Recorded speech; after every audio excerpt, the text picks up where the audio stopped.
প্রিয় নেইমার, বল পায়ে তোমাকে দেখলে মনে হতো একজন শিল্পী যেন রং তুলি দিয়ে সবুজ ক্যানভাসে একের পর এক মোহনীয় চিত্র এঁকে চলেছে। তুমি ম্যাজিক হয়ে জন্মাওনি, কিন্তু তোমার পায়ে ফুটবল ছিল জাদুর মতো। সেই জাদুর ছোঁয়ায় আন্দোলিত হতো কোটি কোটি ভক্তের হৃদয়। তুমি তো শুধু একজন ফুটবলার ছিলে না, তুমি ছিলে আমাদের প্রজন্মের আবেগ। সান্তোস থেকে ইউরোপের সবচেয়ে বড় মঞ্চ, প্রতিটি ধাপে তুমি নিজের গল্প লিখেছ। বার্সেলোনায় ইতিহাসের অন্যতম ভয়ঙ্কর আক্রমণ ভাগের অংশ হয়েছ।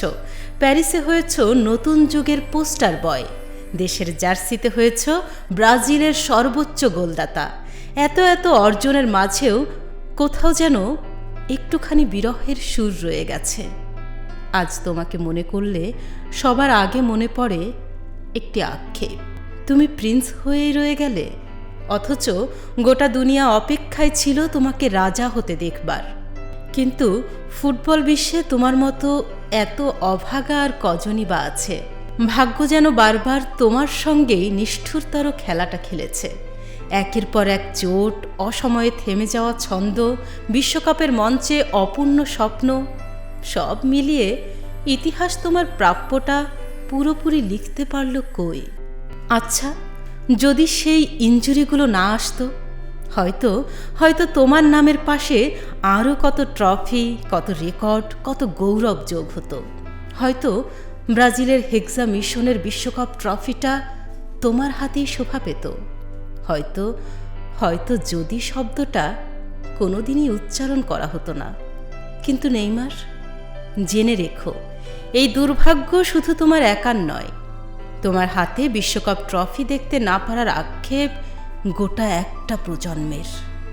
তবুও মনে রেখো, সব কিংবদন্তিকে ট্রফি দিয়ে মাপা যায় না। কিছু কিংবদন্তি মানুষের হৃদয়ে জায়গা করে নেয়, আজীবন বেঁচে থাকে শ্রদ্ধা আর ভালোবাসায়। তুমি ঠিক তেমনই একজন।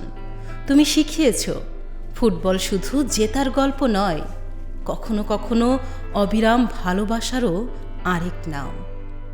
তোমার প্রতিটি ফ্লিক, প্রতিটি রেইনবো, প্রতিটি হাসি, প্রতিটি অশ্রু ফুটবল ইতিহাসের অংশ হয়ে থাকবে। কারণ কিংবদন্তিরা বিদায় নেন, হারিয়ে যান না। বিদায় প্রিয় নেইমার। তুমি হয়তো রাজমুকুট পরতে পারোনি, কিন্তু ফুটবলের ইতিহাসের কোটি কোটি ফুটবল প্রেমীদের হৃদয়ে তুমি চিরকাল রাজ করবে, একজন রাজকীয় প্রিন্স হয়েই। Fruit for the happiness, bye bye.